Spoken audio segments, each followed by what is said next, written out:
दोस्तों, समय किसी के लिए नहीं रुकता।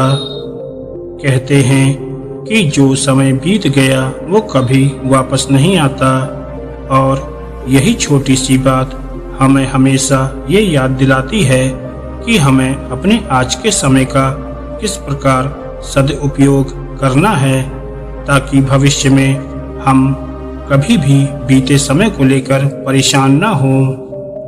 हर किसी को समय के महत्व को समझना जरूरी है। हम इस दुनिया में कब तक हैं ये कोई नहीं जानता, लेकिन जब तक हैं तब तक उस समय का उपयोग कैसे करना है ये हम लोग अच्छी तरह से जानते हैं। लेकिन फिर भी हम अपने लिमिटेड टाइम को वेस्ट करते हैं और अपने जरूरी कामों को हमेशा कल पर टालते रहते हैं। आज की ये छोटी सी कहानी से आप वैल्यू ऑफ टाइम का महत्व अच्छी तरीके से समझ जाओगे। तो चलिए कहानी को शुरू करते हैं। ये कहानी है महाभारत के समय की। महाभारत के युद्ध के बाद युधिष्ठिर ने राजा के रूप में शासन करना शुरू किया। युधिष्ठिर अपनी दानवीरता और उदारता के लिए प्रसिद्ध था। जो कोई भी दान पाने की इच्छा से युधिष्ठिर के पास आता, वह कभी खाली हाथ नहीं लौटता। एक बार देर रात को एक भिखारी महल के दरवाजे पर आया और दान मांगने लगा। उस समय राजा युधिष्ठिर सो रहे थे। रानी द्रौपदी ने उन्हें जगाया, लेकिन युधिष्ठिर ने कहा, मैं बहुत थक गया हूँ, भिखारी को सुबह तक इंतजार करने के लिए कहें। कल सुबह उठने के बाद मैं उसे उसके वजन के बराबर सोने के सिक्के दूंगा। द्रौपदी ने यह बात भीम को बताई। भीम ने जब ये बात सुनी तो वह तेजी से उस बड़ी घंटी के पास गया जो महल की छत पर लगी थी, और वो घंटी सिर्फ तब बजाई जाती थी जब राजा युधिष्ठिर कोई बड़ा युद्ध जीतकर वापस आते थे। भीम बिना रुके उस घंटी को जोर जोर से बजाने लगे। घंटी की आवाज सुनकर हर किसी को लगा कि राजा युधिष्ठिर किसी महान युद्ध को जीतकर वापस आए हैं, और यह देखने के लिए सभी पांडव और राज्य के लोग वहां एकत्रित हो गए। काफी देर तक घंटी बजती रही। अंत में राजा युधिष्ठिर को भी उठना पड़ा। गुस्से में उन्होंने भीम से पूछा, तुम इतनी रात को घंटी क्यों बजा रहे हो? भीम ने विनम्रता पूर्वक उत्तर दिया, ऐसा इसलिए है क्योंकि आज आपने बहुत बड़ी जीत हासिल कर ली है। यह सुनकर राजा युधिष्ठिर चौंक गए और पूछा, ये तुम क्या कह रहे हो? भला इतनी रात को मैंने कौन सा युद्ध जीत लिया है? भीम ने उत्तर दिया, बड़े भाई, आज आपने समय को ही जीत लिया। आपने महारानी से कहा कि भिखारी को दान कल सुबह मिलेगा। अब यह घोषणा तो कोई तभी कर सकता है जब वह समय के साथ जीत हासिल कर ले।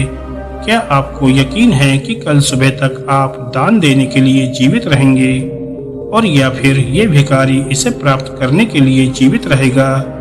यह सुनकर युधिष्ठिर को भीम की बात का एहसास हुआ और उन्होंने तुरंत उस भिखारी को अंदर बुलाया और उसे दान दे दिया। दोस्तों, हम सभी के पास लिमिटेड टाइम होता है और कोई नहीं जानता कि आने वाले कल में क्या होगा। इसलिए जो काम आप आज और अभी कर सकते हो उसे कभी आने वाले कल के लिए बचा कर ना रखें, क्योंकि कल कभी नहीं आता।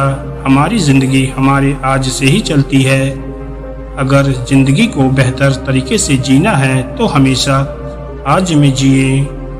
कल क्या होगा इस बारे में ज्यादा ना सोचें, क्योंकि जो खुशियाँ आपका आज आपको देगा, हो सकता है वो खुशियाँ कल आ ही ना पाए। इसलिए कल की टेंशन ना लेकर अपनी लाइफ को एंजॉय करें, क्योंकि ये टाइम अगर चला गया तो फिर कभी लौटकर वापस नहीं आएगा। जो लोग समय की वैल्यू नहीं समझते वो अक्सर आज का काम कल पर टाल देते हैं, फिर चाहे वो काम कितना भी जरूरी क्यों ना हो।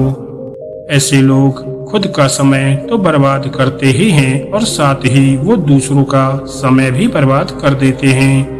कोई भी काम चाहे वो बहुत जरूरी हो या ना हो, लेकिन अगर वो काम आप आज कर सकते हो तो उसे कभी भी कल पर न टालें। काम को टालते रहने की आदत कई बार हमारे लिए और साथ ही दूसरों के लिए भी मुसीबत बन जाती है। समय का सदुपयोग करना हम सभी के लिए बहुत जरूरी है।